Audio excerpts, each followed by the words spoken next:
今天分享練習公開廣告，致給親愛的行政長官李家超先生。本人周文健在2020年至2021年度任職倉務員，突然家中發生重大事故，本人但求好的發展，所以在2021年度就讀你管轄的範圍下的 HKDI 設計學院，產品設計系高級文憑課程。在2021年度9月1號至12月17號的日子裏，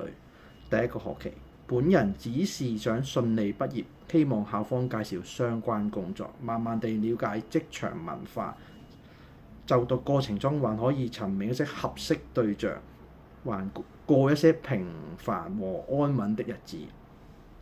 在2022年度1月14至5月16號的日子裏，第二個學期，事情峰迴路轉，發生重大變故，不在本人的控制範圍內。我當下只可選擇專注在事業發展，沒有理會其他事情，一直聽從當場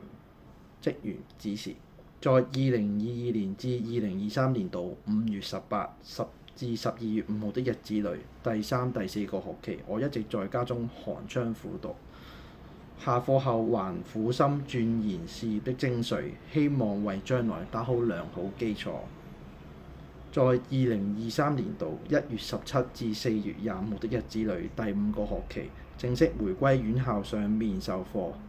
我帶着疲倦的身軀完成最後的努力，但是在接近課程完結時，突然晴天霹靂，收到未能畢業的消息，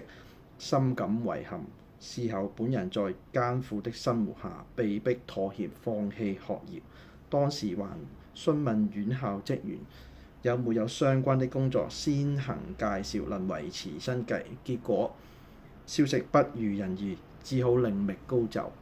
係啦，因為時間有限啊，佢呢度咁我就講住呢 part 先，下段片會補埋之後嘅。好，多謝收聽。